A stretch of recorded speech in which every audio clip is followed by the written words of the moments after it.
Hello and welcome to today's episode of the Teardown Sessions by Crowd Supply. I am your host, Helen Leigh, and today's session is all about OpSec and privacy. We've got a very special guest here who is called Michael Altfield, and he's a security researcher and creator of BuzzKill and does all sorts of exciting things. I'm going to introduce you to him in a moment. But before we get ahead with that, I'm going to just tell you a little bit about what is going on with us here at Crowd Supply. Let me just add in this thing. Let's have a go over here. So at the moment, we've got a great campaign live called Sensor Watch by Jose Castillo, who you may have seen a couple of episodes back doing the assembly for this lovely little green PCB we did a live assembly line for those. That was really fun. That's going gangbusters already. It hit its target within less than a day, and it's continuing to do really well. So if you're interested in a hackable upgrade for a classic Casio wristwatch, this is it. You can put little sensors in it. It's really cool. I've definitely ordered one, and I've also ordered myself a nice clear Casio to go with it. So I'm definitely going to be participating in that hacking. He's also going to be our guest next week as well. So if you want to hear more about the Sensor Watch, join us next week. Also live at the moment, another one that's just been on our live stream, Darian Johnson, who is the creator of Mute, which is this lovely little IoT display using some really cool technology called Memory and Pixel, which we talked about extensively I think it was the last session I did, in fact, just before Christmas. So check that out if you're interested in home automation and a nice little handy little screen. Also live now, just gone live as well, we've got this tiny NES, which is classic NES games on open source hardware. What more is that to say about that? That is an exciting little thing. So if you're into classic NES games, this is definitely a must buy. And of course, it's open hardware as well. Finally, new that's live, we've got obviously the Buzzkill, which is a USB kill cord for your laptop. That has, of course, reached its goal and raised over 15K already, but still got 11 days left. And the creator of this is going to be on the show shortly. So we're going to talk about that in a minute. Coming up soon, we've got this little cutie, which is the Hamster Mix, which is a really, really cute little open source Bluetooth MIDI controller. Reminds me a little bit of those little Korg Volta series. Really lovely little device, this one. I'm really excited for this to happen. And another one that's coming very soon is the VX SDR, which I know a lot of people are waiting for. There's a lot of people on the notification list for this one. We're just waiting on a few parts. As you may have heard or may not have heard, there is a global part shortage, so they're just waiting on a few key components being available before we launch that. But that's imminent. We're very excited about that, this XDR. And the final thing I wanted to say is we got, this is a field report that we got in from somebody who's using the T-Guard, which is Joe Fitz's board, which launched on Crowd Supply last year. Lovely little board. We love that board. And that was this little 3D printed cases the community submitted as well. So that's pretty cool. But there was a field report there showing of somebody using it. I wanted to put a shout out to the field report program. So if you are using a Crowd Supply device and you're doing something interesting with it, or even just doing something that's technically important for it, please let us know. We've got a nice little field report form. We'll give you $25 and we'll give you a shout out as well, and you'll have our undying love for giving back to the community by sharing how you're using these things. So that is what is going on at Crowd Supply this week. So let me remove that. Also, as always, I have a box of mystery hardware to share. We love a bit of mystery hardware on this show. This is a great one. I can't believe we're giving away this today. I'm very excited to give away this piece of technology. The way you win this is during the stream. There's a timestamp written on this Post-it note, very high tech.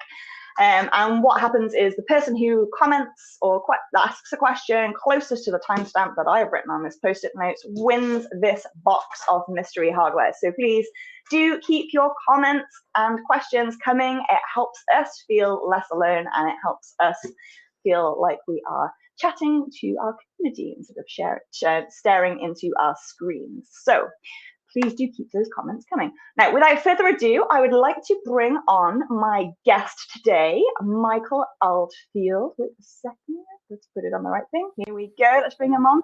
Can we hear you? Hello, Michael. Hello, yes. Can you hear me? Yes, we can, loud and clear. Hello, Michael. How are you doing? I'm doing well. How are you? You, isn't it? Yeah, it's pretty late here. Yeah, pretty late. Okay, well, thank you for joining us. So why don't you introduce yourself to the people here? Sure. I'm Michael Altfield. I'm the founder of the BusKill open source project. So that's a project that, as you just saw briefly, is currently crowdfunding on CrowdSupply. My history more is as a Linux systems administrator with a specialty in security. So I've been pretty heavily using and contributing to open source software primarily, but I worked for a couple of years for Open Source Ecology, really great radical group that's making some really awesome open hardware. That's where I first started getting into open hardware, and there I learned some of the skills I needed to be able to launch this project, BusKill. That's awesome. And you tend to focus a lot on security and privacy, but you also write a lot about Linux as well, don't you? What's your field of interest, particularly within Linux? Yeah, well, I switched to Linux, I think, when I was maybe 14 years old. I got pretty tired of proprietary systems, and I really wanted to be able to like look in under the hood and kind of edit things and improve them. I really appreciated the community around that. And so I've been using Linux for a very long time. And since about 2007, quite a while now, I've been writing a technical blog. It's tech.michaelaltfield.net. And it has kind of a heavier focus on privacy and security. So there's some really interesting articles. Actually, BusKill was originally an article that I wrote for that blog, which just got a lot more attention than I expected. And it ended up flowering into a beautiful open source project, now open source hardware project. Yeah. And we're definitely going to take a look at some of those technical articles later, because actually your blog is fascinating. It's a really great technical blog. So I definitely want to share some of the stuff there. But before we move on, can you tell us a little bit about BusKill? Just an overview of like what it does, what it's for. Yeah, tell us a little bit about it. Yeah, so I've got a couple prototypes here. This is a open source hardware kill cord. So it's designed to protect you in the event that your laptop is physically stolen from you. So we have a lot of tools to protect ourselves in the event that somebody was to get your computer, may say when it's off and take it from you, or to protect your accounts that you're logged in. But what do you do if like you decrypted your laptop, you type in your two-factor authentication, and then you're working at let's say a public space, or maybe you're a journalist and your office suddenly gets raided by some very bad people? How do you protect yourself, your accounts, your laptop, all the data on your laptop, your sources, if somebody physically steals your laptop from you? So what we've done is we've taken the idea of like a kill cord, which exists for like jet skis, for boats, so that if you get thrown off the boat, it makes the boat turn off, so it doesn't just keep going, leaving you stranded. Or treadmills also, so that you don't get kicked off the back of the treadmill. It's just a kill cord, and this is what it is. It's pretty simple. It uses this magnetic breakaway adapter, so that if somebody physically steals your computer, it just separates the magnet, and that triggers a USB removal event. And then we have an app that just allows you to define a trigger. At the moment, the GUI application just locks your screen. So depending on your full disk encryption that you have, it'll just lock your screen, and then somebody won't be able to access your data without typing the password. But advanced users for Linux can do more advanced things, such as shutting down their computer, or even wiping the Lux header, which renders all of the data permanently inaccessible. Wow. That's really exciting. Now, I do have a very short introductory video that I'm going to show. It's like a 2-minute video introducing BusKill, which I'm going to pop on here. A way to make your computer self-destruct when separated from you physically. Even if you use full disk encryption, multi-factor authentication, and a strong password, how can you protect your data if someone physically steals your laptop after you have authenticated? BusKill is a laptop kill cord designed to lock, shut down, or disable your computer if it's separated from you. Kill cords are cables that connect you physically to a machine in order to turn the motor off if you were separated from it. BusKill is a kill cord that uses a magnetic breakaway connection to a USB port on your laptop. When that connection is severed, your screen locks automatically, which helps to keep your encrypted data safe from thieves.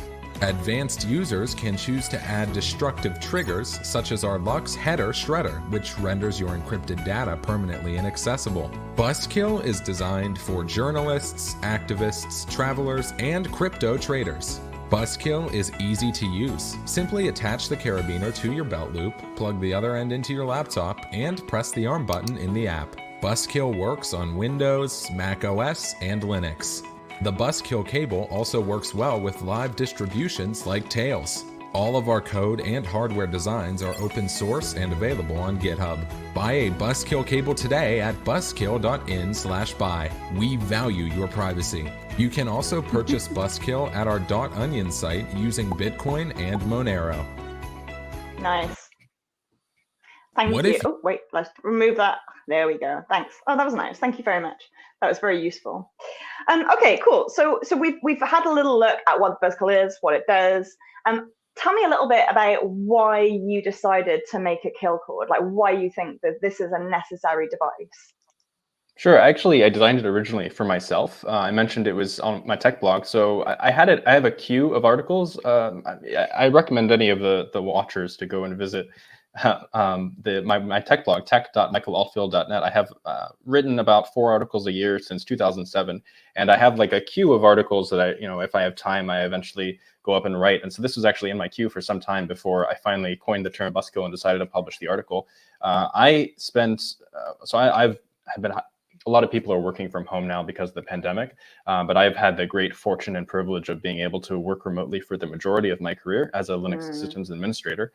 And I spent a lot of time traveling around Asia and South America, North America, and I found a lot of times the internet at the hostel I was staying at, or the couch surfing place I stayed at, didn't have the best internet. So I went to co-working spaces, libraries, cafes, and I was filing my taxes, logging into online banking, and I always felt super vulnerable, even though I had set up so many different systems to protect my data. If somebody had stolen my laptop while I was logged into online banking, they could just do a lot of financial damage. Or even to the company that I worked for, with the SSH keys I had on my server, the access to AWS console, these cloud providers. I mean, they with the help of a rubber ducky, which is a device that pretends to be a keyboard, you stick it into a computer and it executes a bunch of commands really fast.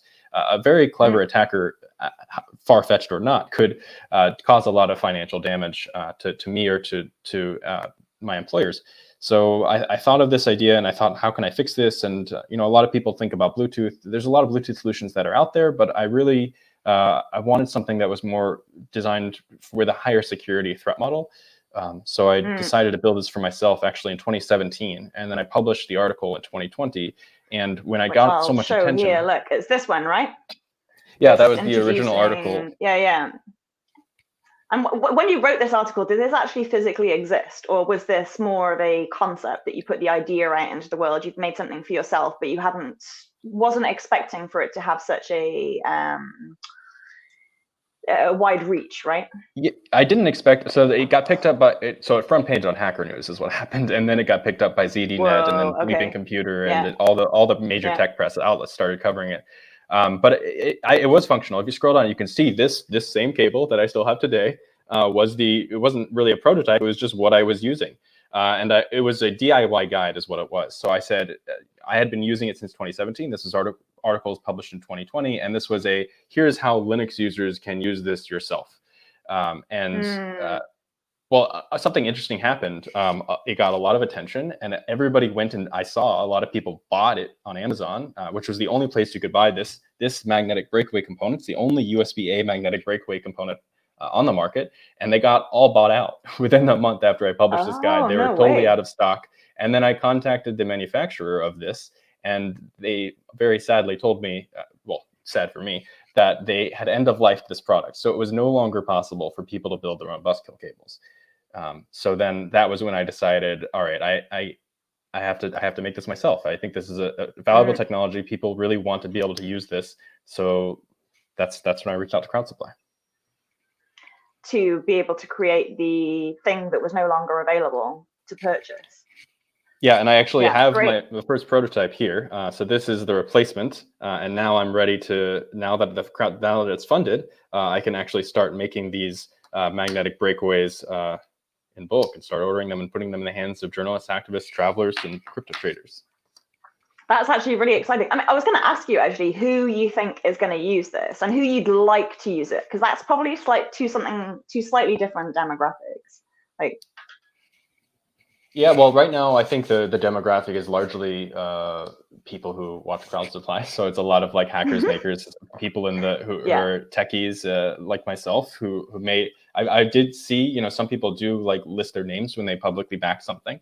Other people have privacy, so we do allow people to buy it privately. But other people who have shared it, I've seen a lot of people who actually run like penetration testing companies or other security firms. But I hope that as it gets more widespread use, it will be put into the hands of journalists and activists. I do know that before I started making this outside of crowd supply, a lot of these were bought out by activists.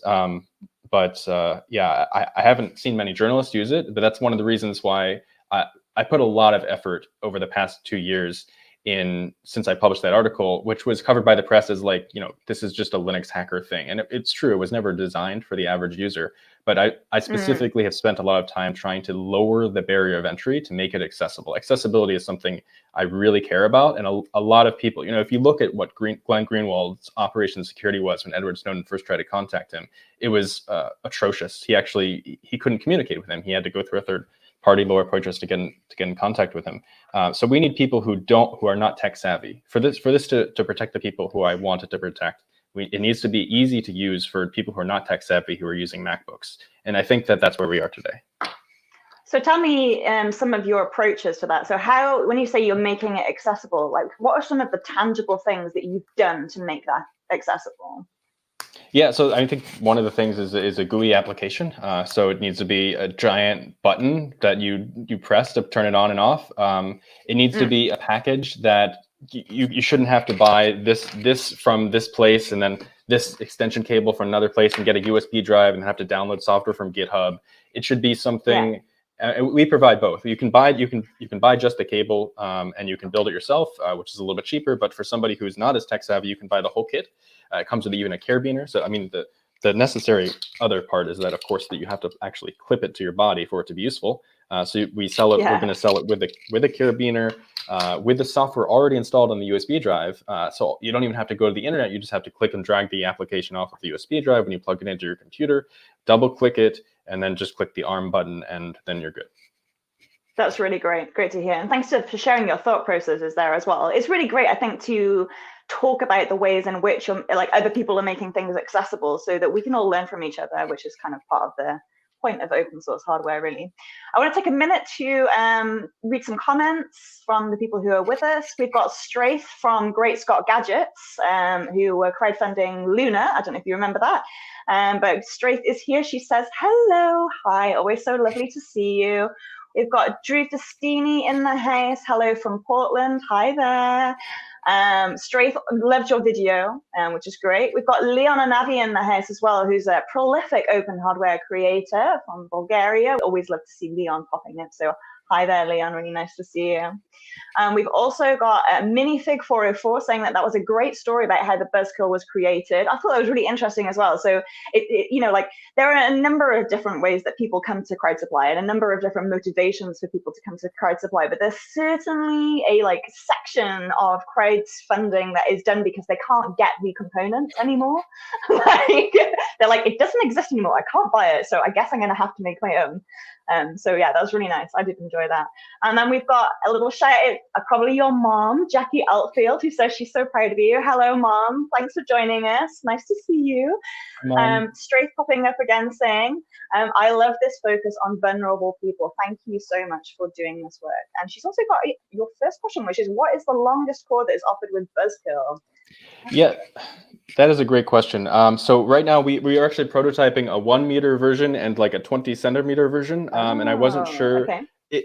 So right now we're testing to figure out what is the way we can reduce false positives as much as possible. And previously, the old model, which was not built by me, because it connects to the computer, there's like an additional amount of leverage, which is not great. But so far, in my tests, I mean, this just arrived this week, but in my tests so far, the 1 meter cable seems to be really good. I've connected it to my body, and I like to move around during the day. I'll move from the kitchen to this desk I'm at now and to the couch. I spend a lot of time laying on the couch and working.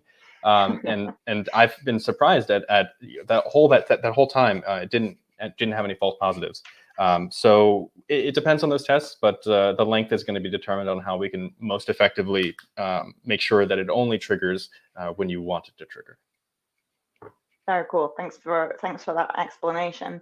Now, I'd like to ask you a little bit about open hardware here. So I know that this is absolutely open hardware, and I know that you've got a past in open software as well. But I'm really curious about why you personally came to open hardware, and also I'm really curious to hear your thoughts on why open hardware is important for security devices. Yeah, two questions. I got a bit excited and asked you two questions at the same time there. That's okay. So I'll start with open source software, which was chronologically my journey. So I think I was probably 14 years old when I left Windows, probably XP, and jumped to Linux, a few different types of versions of Linux. It was, I got really tired of operating in an ecosystem where I couldn't just make changes and play around. And I really liked the concept, even as a young child who couldn't program at all. Editing config files and just being able to do that sort of thing just seemed like the way forward. And then at some point I started running my own servers. I was always really driven by the internet. I think in middle school, actually, when I was 12 years old, my teacher had a website, and I thought, wow, that's so cool. I can, like, it's not just a unidirectional form of communication. I can publish, and other people can, on this egalitarian way. So I really got into open software in that way. That really helped my career. And then at some point, I started working for Open Source Ecology. And if anybody who's, I think, on this call, if you haven't seen Open Source Ecology, you should really check it out. Helen, are you speaking? Yeah. You're on mute. Can't hear you. You're on mute now.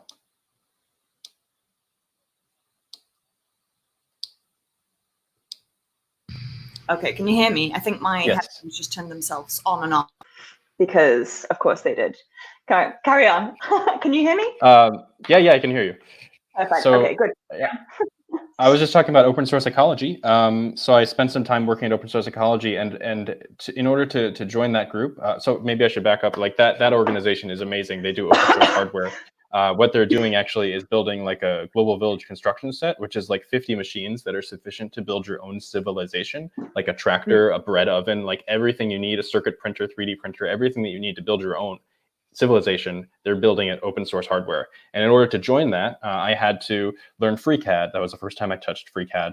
I had to learn I built a 3D printer. So that was my first real introduction into open source hardware. And I mean, it's not just about hacking and fun, but really it's about a paradigm shift of our economy from artificial scarcity to a level of compassion and openness, so we can all benefit from technology and build it ourselves. And okay, your second part of that question, I still remember it. No, that's good. Was security. You specifically mentioned why open source hardware is so important to security, and I think for any other, I mean, open source chairs is maybe cool, probably not as critical as for security. You want to make sure that you don't have anything malicious. And there was a really interesting article from Bloomberg some time ago showing like a small chip that got embedded in the supply chain. It's really important that people can, and I know you had a talk with Bunny recently, who did a really good talk at Congress about this. I did. How do you verify? I mean, with software, everything is so easy. I'm spoiled. I'm a software guy mostly. But with hardware, how do you verify the integrity of your hardware? And I think that the best thing to do there is to make it open and to allow people to, in a non-destructive way, be able to verify the authenticity of the design. And that's why one thing that we're actually working on, so this is actually 3D printed, this is a injection mold just from a regular manufacturer. And we did this because we got kind of stuck. But one thing that we want to work on, that we have already started working on, is building a 3D printable version of the magnetic breakaway so that people can print it themselves.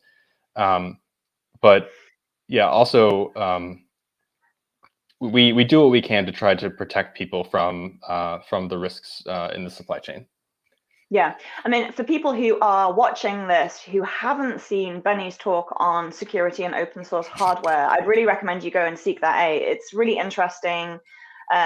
primer on like time versus time of use, which is really important in security and very prevalent idea in software, but it's very, very difficult to achieve in hardware. And Bunny talks about all sorts of different attack vectors for hardware, and there's different ways that you can perhaps protect against those. So I would recommend, so his talk, if you just search for Bunny Huang Congress precursor, because actually this was the talk he gave about the precursor. I think it was 2018 was the last, 2019 I think actually was that talk that he gave, because that was 2019 was, when was the last Congress that was in real life? Like 2020, 2019. So 2019 was the last Congress, and that was when Benny did the talk. So if you're interested in hardware security, you definitely go and check out that stuff. And also, I will make sure that all of the links to Michael's blogs are in the comment description for those of you who are who are watching us later. So very cool, very cool. So it sounds like your approach to open source hardware was very much informed by your experiences at Open Source Ecology, and very much that your approach to it is quite philosophical. So it's something that aligns with your personal beliefs. Would that be fair to say? Yes, absolutely. Yeah. Okay, that's really interesting. Okay, so I've got a couple of comments here. So Minifig404 says, wow, Open Source Ecology sounds like an ambitious project. I'm going to have to look them up. I specifically recommend the TED Talk from Marcin Jakubowski, the founder. It's, I think, one of the top 10 TED Talks of all time from a TED fellow. Really? Yeah, nice. Really good talk. And Stray says, does Open Source Ecology have another workshop group that is not on Facebook? Good question, because everybody hates Facebook. Do you know about that? I think the best way to get information is usually on their wiki and their website. They do post things on Facebook, but I think that's usually supplementary. But Okay, cool. And Minivig says, 404 says, looking forward to seeing how you guys pull off that 3D printed breakaway cable. I would actually like to ask you a little bit. Yeah, go on. So go on. Well, I mean, if you want to see already, we have some of the CAD designs online. So if you definitely. You want to see the STL files. That question, I would like to. Why don't you queue up the things on the browser? I'll share it. Why don't we take this opportunity? We'll look at the CAD files. We can take a look at your repo as well. We can do a little demo. Let's do screen share. But while you set that up, Minifig404, you just won the mystery hardware box at 12:25 p.m. Congratulations. Let's take a look at what's inside it. So inside it, we have some very exciting swag. We've got a very fetching Mauser baseball cap, which we all love. We've got the usual little notebooks. We've got some enamel pins saying I Heart RF from Corvo. We've got an Adafruit Proto breakout board. We've got another breakout board, but I have no idea what that's for. Oh, it's the Hackaday Supercon piece of breakout board. But the major thing Minifig has just one is a Stereo Pi standard edition, and the Stereo Pi is a really great device. It's an open source hardware stereoscopic camera, so you can do some really cool stuff with this and a Raspberry Pi. So Minifig404, you have won this. Please DM me either on CrowdSupply or on my personal Twitter your address, and I will get that sent out to you in the next week or so. So congratulations, and thank you for commenting as well. All right, so Michael, would you like to show us these CAD files? Sure. All right, let me add it to the stream. How's this? Can you see it? It's all yours. Yeah, I can see that. Okay. Quite yeah, great. I'm actually just going to show you the GitHub issues, because this dev computer I'm on is probably going to be too slow to try to fire up FreeCAD right now. But if you look at the github.com/Buzzkill organization, there is a repo USB-A magnetic breakaway, which we started some time ago. And there you can find the STL files in this GitHub repo, but you can also see our development in some screenshots, different designs. And if you're looking for a way to get involved in the community, I actually don't have a 3D printer, so thank for Melanie Alleney. She designed most of these. But if you want to iterate on this, we would love it. I'm sure many people in the community would appreciate it. But this is where we're at right now. Really awesome. I like the STL files. And then what else have we got up here? Can you do a demo from this screen? Do you want to show us how it works? Yeah, you want to? Sure. Yeah. Why not? We're doing screen sharing. We might as well, do all the screen sharing. Sure. Yeah. Let me. I don't know if you want to turn that camera on. Oh yeah, I can do that. Easier. Yeah. Sure. I will add that camera. There we go. So this is. Can you see this? This is the Busco cable. Yep, we can see. Great. Tied by my headphones here. But obviously, you need to attach it to your body. That's the idea. So you attach the carabiner end to your belt loop, so it becomes a physical tether to your body, and then you plug in to the extension cable. And this may just be one piece with the other samples once we actually get them all made from the manufacturer. Plug that into the computer, and then there's an application there. This is my GUI app. So this is what I said when I tried to make it easier. I hope you can see it easily in the screen share. Yep. But this is just a very simple application that is designed to be very simple and easy to use. When you unplug the cable right now, nothing happens until you press the arm button. Once you press the arm button, then by default, the application just locks your screen. So it doesn't take very long. So this is the example on, one second. This is the example on Linux. This is Ubuntu Linux. And it also runs on Mac OS and Windows. And also a very important market, which we had many requests and questions for, was Qubes OS and Tails. So this is actually my main operating system is Qubes OS. So when I originally designed this for myself in 2017, it actually was for Qubes OS. The GUI application, if you use Qubes OS, it's weird, but really wonderful for security. Hypervisor of different VMs, and it forces your USB devices into another distinct VM to protect your data. That's great for security. It makes this a little bit more complicated. So it's actually achieved with UDEV rules, but I have a really great article on my website for how to set Buzzkill up with Qubes OS. And then for Tails, it works great. So actually, for the USB drive that you connect to your belt loop, you can actually just put Tails on this. And then it takes advantage of the Tails built-in emergency shutdown feature, which wipes your RAM and powers off very fast. And in case you're not familiar, Tails is considered by most in the security community to be the most secure operating system available. So it stands for the Amnesic Incognito Live System. It forces all your traffic through Tor to provide you with anonymity, and it also is amnesic so that when you shut down, it doesn't leave a trace of history that has run on your computer. So it's very important for journalists to use this tool, and it was really important for us to make sure that that Buzzkill worked really well with Tails and Qubes OS. Mm-hmm. That's great. That's really great. That's a fantastic. It is very simple, and it looks like it's reasonably. So how would you go about configuring it? So at the moment, it automatically just sets your lock screen, right?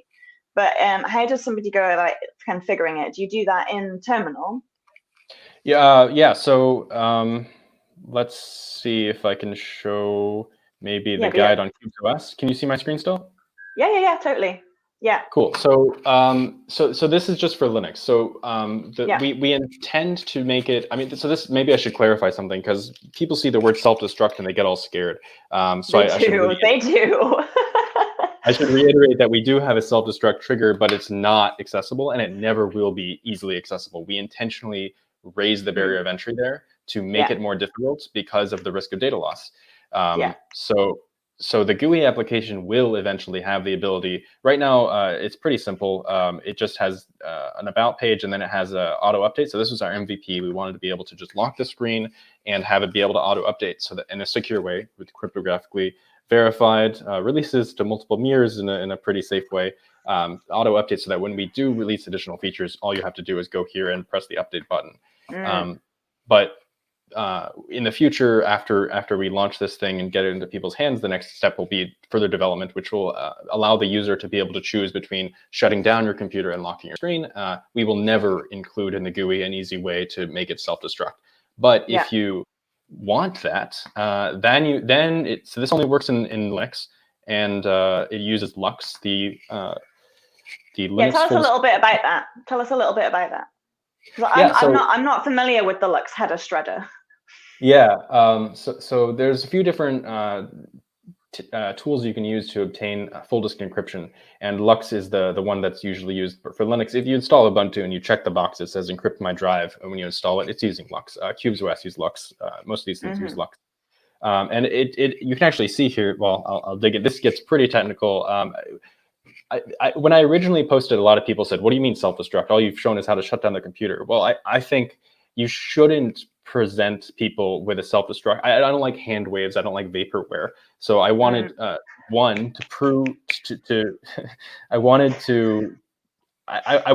didn't want to describe the self-destruct sequence because most people don't want it. 99% of people will never want to actually do a self-destruct. It's just not a feature that most people need. Usually, unless you're facing torture, which most people are not, you can just lock the screen and you can know that your data is safe from the person who steals your laptop.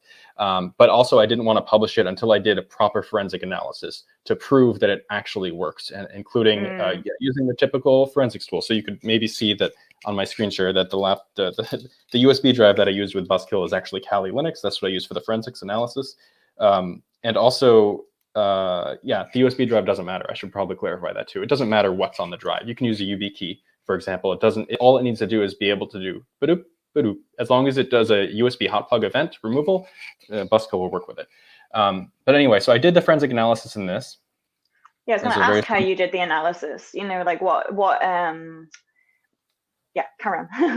Yeah, so first, the first thing I did was I wiped everything. So I don't just even want to do like here's my forensic analysis. I start from you've never done a hex dump before, so here's what a hex dump is, and then I describe what a fresh install of Lux looks like. Here's how to do it on a file, so you can safely do it on a machine without wiping your operating system's full disk encryption header.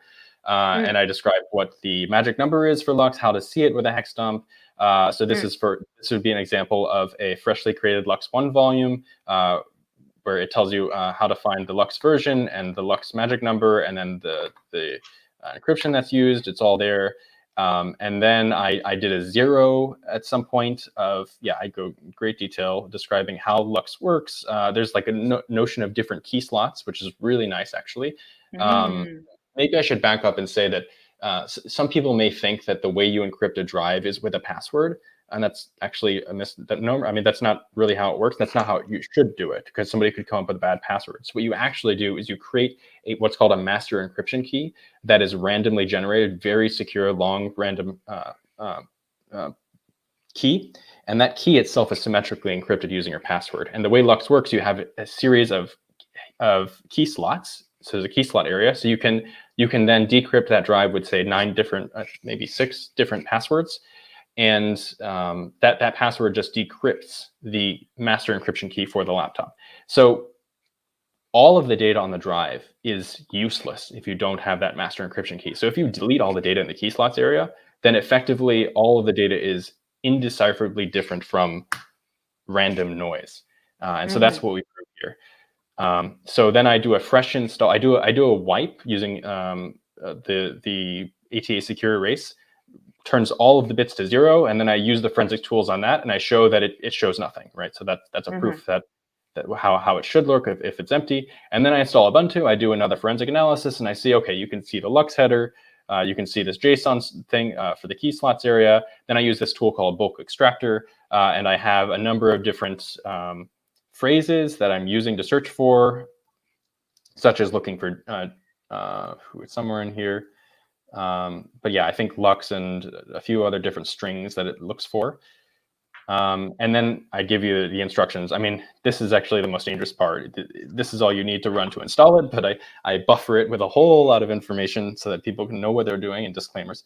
And then it runs. So this is, I hope it's coming in clear, but it takes 5.2 seconds. Wow. So in 5 seconds after it unplugs, not like I just showed you with a lock screen, but this wipes not only the key slots area, but also all of the metadata. And then we do another forensic analysis after that. We try to boot. It doesn't boot, obviously. And then we boot into Kali and do a forensic analysis, and it's just random data. The exception is the boot partition, which doesn't have any of your personal data, but it does it does record all the previous versions that you had. So there could be some correlation attacks against you showing when you last updated if they're monitoring your internet activity. So I explain all of that and all the potential holes in this solution. And then I tell people finally, like, if you're really, really concerned about your loss of life, pain, or suffering, then you should be using Tails, which is the best option. But barring that, I think 5.6 seconds? It's pretty good. Yeah, 5.2, I think it was, wasn't it? Yeah, 5.16, 5.2, yes. Yeah. That's fantastic. Thanks for running us through that. That looks like a really, really interesting blog post. I'll definitely make sure to share that, the link to that. You know what, I'm actually it's buskill.in/lux-self-destruct. Here we are. Here we go. I'm going to put it. I like this link so much, I'm going to make it into a marquee. Wait a second. Here we go. Yeah, and on that website, you can also find the instructions for CubesOS, which that one goes into how to create the UDEV rules. Yeah, I mean, actually, they both do. So this one describes how you can choose between using the lock screen, soft shutdown, hard reboot, or self-destruct. And it's a little bit more complicated in Cubes. You have to create it in DOM0 and in sys-USB. Yeah, and then this is a actual self-destruct script, which it's also in Git, but for CubesOS, it's a little bit different. It just basically kills all your VMs first. So yeah, it doesn't do anything unless you give it the --yes for safety. And then it immediately says the most important thing is that it shuts down fast. So it gives itself 60 seconds. It takes 5.2, but it gives itself 60 seconds. And if it still isn't off, it goes ahead and kills the power. Then it goes through, it kills all the VMs, the Cubes VMs. It wipes the Lux header using Lux erase, but then it also goes through and it wipes all of the metadata because Lux erase doesn't. I opened a bug report or feature request with Lux asking them to be able to wipe the metadata. They said they weren't interested in that, so this code also goes through and wipes all the metadata around it. That surprises me. Yeah, plausible deniability is something that some organizations like Veracrypt care about, but not Lux. They have arguments for it, but whatever. So this implements it, and then it waits for the writes to make sure that it actually does wipe the keys before it cuts the power, and then it wipes the RAM, it unmounts it, and then it powers down. Oh, it also locks the screen. That's the very first thing. Well, I've got a couple of comments here. So Minifig404 says 5.2 seconds to reduce a drive to noise is pretty good. I totally agree. Leon and Navi is saying that the app looks really nice and simple. Well done, thanks. And Minifig also says thanks for including the demo. And they've also got a question here for you. So do any of the scripts disable USB ports? I'm not sure what you would mean by disable USB ports. I don't have any logic for that. Yeah, so maybe Minifig can clarify in the comments about what they specifically, like what they're asking around that. Like, you mean like in order to prevent a counter attack by plugging in something else? You mean perhaps? Yeah, the only thing I can think of two sorts of attacks. One would be like I described earlier, a rubber ducky, which is something that pretends to be a keyboard and starts typing commands. If the screen is locked or the computer shut down, that wouldn't really do very good unless they know your password already, in which case there's no point. That's the rubber ducky. The other thing is I think FireWire, not USB, has direct memory access. That I would consider a bug, and I think you need to fix that before to start. Yeah, I don't know. So he did clarify. I'm assuming. Sorry, they did clarify. Stop the rubber duck from working was the use case there that they were talking about. So disabling, making it not possible to put a rubber duck to be like a counter attack, I guess. Yeah, that's a really interesting idea, to be able to disable USB. I'll think about that, but again, I don't think that they would be able to do very much, even if they're in the lowest barrier trigger, which is just locking the screen. They can't really. Hopefully, I mean, it's the same access as having access to the keyboard anyway, right? They shouldn't be able to do anything with a rubber ducky once the screen is locked. Yeah, but that's interesting. And the other thing is, it's completely open source. So if you want to see something, you can, you can muck in, or you can create a pull request or something. I wanted to talk to you. Yeah, go on. Carry on. Yeah, I was just going to say that, yeah, you can do a pull request. You can open an issue on the repo. And we link here at the bottom of, I think it's actually the Lux Header Shredder. I specifically say, PRs are welcome. Click here to be able to access that. Yeah. Do you work with anybody else, or is it are you on your own with this? No, I'm very fortunate to have several people in the community. So when I published the article, it was originally just Linux and UDev, and not very accessible. And within like a few days, I think some anonymous person on Twitter, who I still don't even know who they are, wrote some Python code and had it working in Windows. That was cool. No way. That's amazing. Yeah. I love the internet. And then I had Melanie, who joined, who does a lot of the 3D printable casing design. And she did help some, I think, with the documentation. And then somebody else was working on a Veracrypt self-destruct trigger, but I think they got stuck there. But a lot of the code is available, so if somebody could pick that up. So I think there's a couple other people. But if you want to see the full list, you should probably share a link to our documentation as well. There's a lot. I can bring that up here. Docs.buskill.in. Bring it up. Bring it back up. So this is from the repo Sphinx generated read the docs site, which I think is the best way. It's versioned. Yeah. And so it's docs.buskill.in. Okay. Yeah. Yep. So we have a very simple user guide connected to your belt, connected to the computer. And we have the instructions there on using our different platforms, a hardware developer guide where you can get a lot of information on how you can contribute, and we have an attribution section which talks about. So this is cool, not just for all those are the people who have helped me so far. These are the other open source software that has helped me, but this actually is a really cool section. When I published this and it hit Reddit and Hacker News, I had a lot of people in the community tell me, oh, this is really similar to this other project. So there's another project, I think BusKill is one of them, which it does the opposite of BusKill, which is if somebody sticks a drive into your computer, then it triggers a lock screen or shutdown, as opposed to when something unplugs. And that was, I think, designed to prevent mouse jigglers from once somebody steals your computer. So yeah, if you're interested in this sort of technology, check out those other cool projects too. Yeah, amazing. So Minifix also said that the PS3 had an interesting attack with a buffer overflow via USB interface descriptors, but that's an obscure case. We like obscure cases. These are really important. Good comment there. Yeah, I can add that So I mean, there's other vulnerabilities that have come to light with partition tables when you're stuck in a drive, and that's why CubesOS does the compartmentalization of USB drives into a separate VM, which is considered like an untrusted VM, so it can't actually test your data. So yeah, USB is dangerous. Hardware can be dangerous. Hardware, I mean, you can't do too much to protect hardware, but we have compartmentalization and isolation. So if you're worried about that sort of thing, I highly recommend CubesOS. Okay. I've also got a question here from Drew saying, what kind of USB device does the BusKill enumerate as? Well, it's nothing, actually. The Busco cable itself is just an extension cable with a magnetic breakaway in between. The drive that we're going to use, we haven't decided and sampled the perfect USB drive. It's going to be something probably made out of metal, very durable, with a nice thick hole for a key ring. But you can build your own cable if you just buy this version, and then you can use anything. You can use I think a YubiKey is or hardware security key, maybe a more open source version, is a very usable device. It just has to cause a USB hot plug removal event. Okay. Interesting.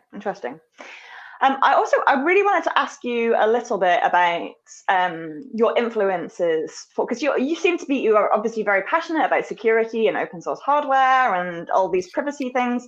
So, and I know that you and I have spoken a little bit about Chelsea Manning as one of your influences as well, and of course the people at Open Source Ecology. So, where is it that your passion for open source hardware and security and privacy, like who do you look to for inspiration in the community, and who is it that you feel like is doing a really great job so other people can look them up and make sure that they know what they're doing? Well, there's some really great organizations. For example, the EFF, from the journalist side of things, there's the Committee to Protect Journalists. There's Reporters Without Borders. There's not from the open source hardware, but yeah, I mean, Edward Snowden, I think, was a huge motivation. But even before then, I think I first used PGP when I was like 17 years old. I don't know where it came from, actually. Just a desire to. When I learned that I guess when I was in uni, I learned that I could see all of the people's traffic in the dorms. At the time, HTTPS was not used for Facebook by default, so I think I set up a screensaver in the corner of the room that just displayed everybody's Facebook photos as they were browsing them in the entire building. Collage. That was, I think, one of the things you could do in Backtrack. And when I saw that, and even then I was worried about my laptop or my desktop tower at the time being stolen. So I learned PGPs or how I could use encryption. For some reason, it was always, privacy was always very important to me. Mm-hmm. Yeah, that's really interesting. And being able to see that lack of privacy during, like, before HTTPS was being used for Facebook, I think that's a real stark reminder that if you're not encrypting, people can steal your stuff. All right, so we've only got 10 minutes left. How did that happen? So I wanted to talk to you a little bit about any plans you have. We haven't even talked about how, what your kind of, any side projects, or I know that you've been working on a piece of data visualization with COVID, but I'm also really interested to hear about what stage you're at with Buzzkill and how much work there is left to do from your end before we get that. So basically, future plans. What are your days going to be filled with in the next 6 months to a year? Yeah, so I mean, I was pretty committed to building this, regardless of whether or not it funded. Thank you so much to all of the backers.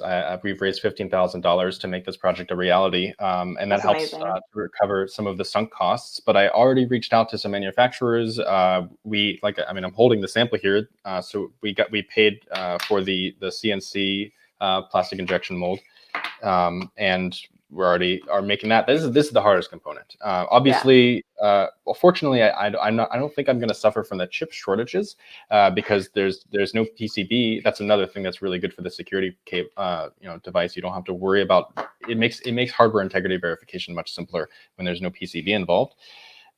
So dealing with that and shipping them out to the customers is my next big thing. Sampling all the components, making sure that I have something that's durable and gonna meet their expectations. Then development. So I want to be able to design the app to be able to choose a specific USB drive. Right now it works when any USB drive is removed. So we would like to be able to get it to a specific, so in the interface you can choose only trigger when this drive is removed. This is my BusKill drive. To be able to choose between different triggers. I think I'm debating whether or not there will be I don't want to include any destructive triggers. So I'm debating whether or not I want to do a immediate hard reboot or just a soft reboot, but definitely choosing, in addition to the lock screen, a reboot, a shutdown is next. Okay, cool. So more software development and then getting it out to backers. So that's interesting that you're doing injection molding. That's really cool. Have you ever done any physical making of a product before, or is this your first time? This is. I mean, I've done shipped software. Yeah. I'm a very spoiled software person because software is super easy to ship. A bit more immediate. You don't have to worry about plastics. How have you found it? Have you found like the physical process coming from software into hardware? Like, have you found it challenging to actually make a specific project, or are you feeling? Has it been? Yeah, it certainly was challenging. Like the iteration times was probably the hardest. For example, this is the second sample we received. The first one, the pinout was wrong, unfortunately, and yeah, it took a month for us to get the second one. If in a software problem, you have like 4 variables defined incorrectly, it takes you 10 minutes to fix. Of course. How about like actually creating the physical bit, like doing the injection molding, like finding a partner to do that with you? How did you go about that? Did you just get recommendations from people or find them online? Like, I wish I had a hardware friend. Maybe now I will have hardware friends who can guide me. It was a lot of crawling in the dark. So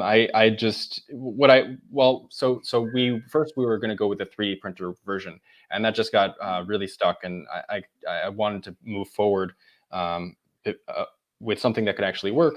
And in the process of that, I learned what a pogo pin is. I learned how magnetic breakaway adapters are made. And so I started looking at providers of pogo pins, and I found one that already did USB style pogo pins. And then it was just a matter of building a custom component on top of that. Nice. Really cool. Really cool. Now, you're currently based in Security Hacker Central, aka Berlin, aren't you? But I hear that you're quite a recent addition to Berlin. Is that correct? When did you move over there?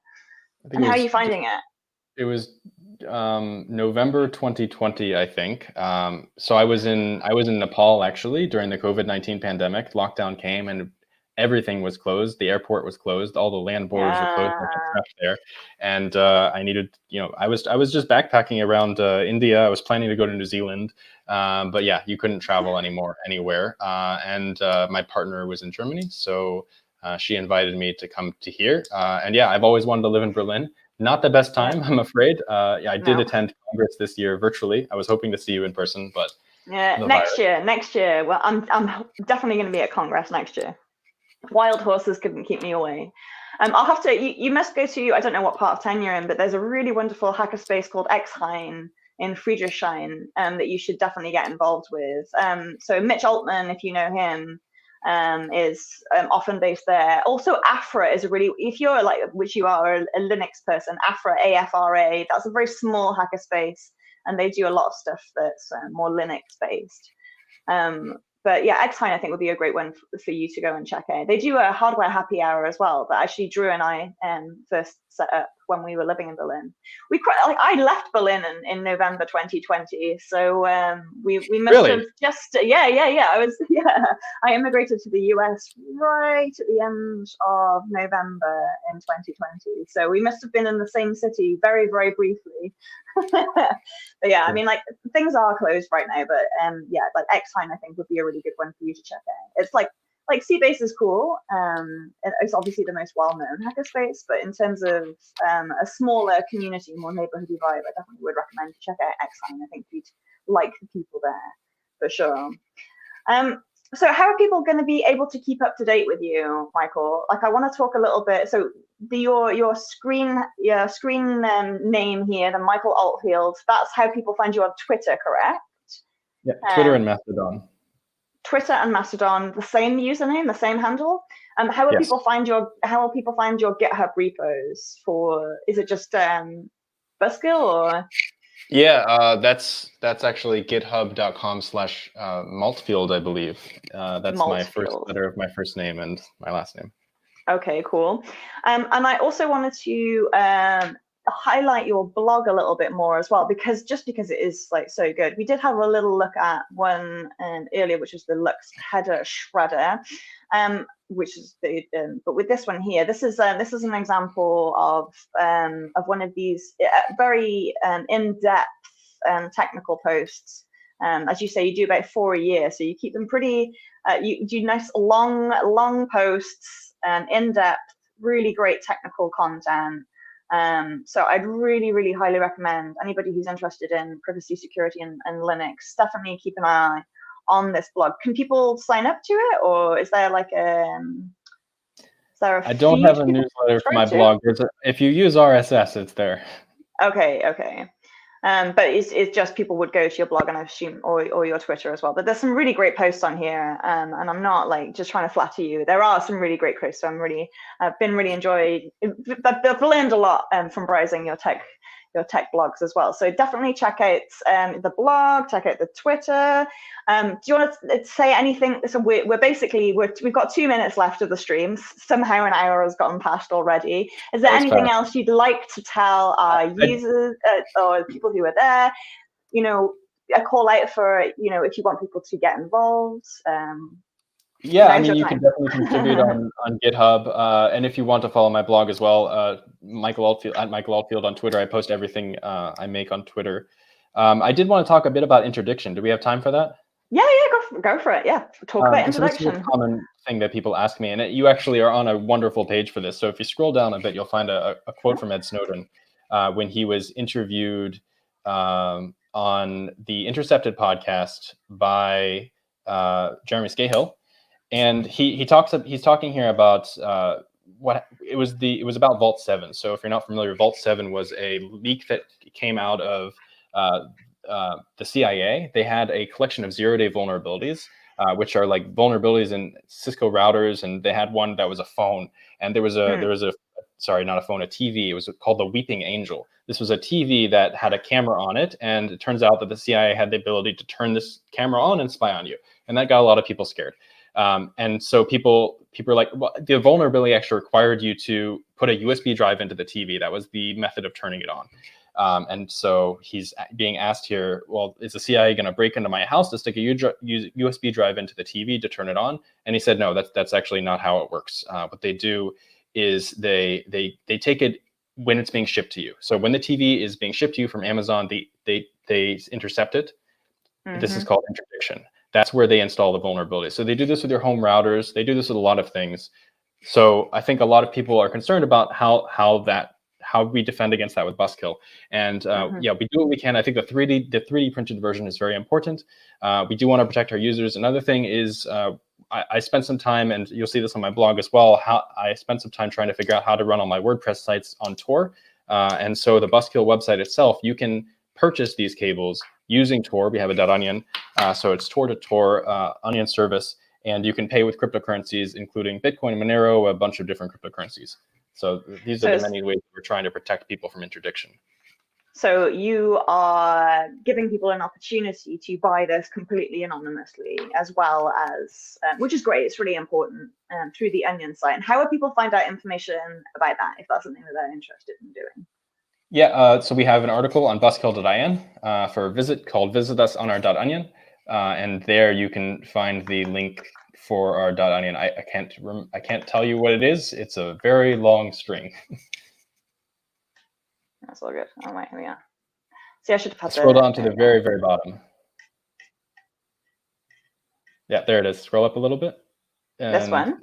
Nope. It's one up. Recent news. Yep, there it is. Visit this site on .onion, BusKill onion service. Oh, so it is. I couldn't see that. Here we go. So great. So this BusKill onion service Tor, that's great. It's good that you are offering that. Good that you're offering that opportunity. Oh, that's interesting. So Drew said, is there any prospect of making the connector and housing translucent? Yeah, that's a really great question. Oh, I love translucent electronics. I don't know what it is about. Yeah, you can do translucent. With an injection mold, they just put clear plastic and it becomes translucent? Yeah. Damn, I'll ask them about that. Thank you for that suggestion. That's a really good idea, Drew. Yeah. Yeah, now you can get transparent injection molded stuff, of course. Yeah, that's a really good idea, because then you can actually inspect the internals yourself. What a good plan. Okay, there we are. What a good last question. Yeah. All right. So unless there's anything pressing you want to talk about or share with people, I feel like that's our time. So thank you so much for joining us, Michael. It's been a real pleasure to talk to you and learn a lot more about the ways in which we can use good OpSec to keep our journalists and activists safe. I think that your blog is just really great. I've learned something every time I've opened it and had a look at it, and your writing's great as well. It's actually something I talked to a bunch of different creators about, how important it is to be able to not just create something with your engineering skills, but also be able to communicate about it, right? So one of the reasons we all love Bunny Huang so much is because he writes incredible things and is a really great speaker as well. So there's not just the technology in his head, he's able to get it out and explain it to folks. So I do really, I always deeply appreciate highly technical people who will take time out to create good documentation and to think about the user experience and to really start to communicate their learning. So thank you so much for writing those blogs and for publishing them, because it's not easy to write these things, you know.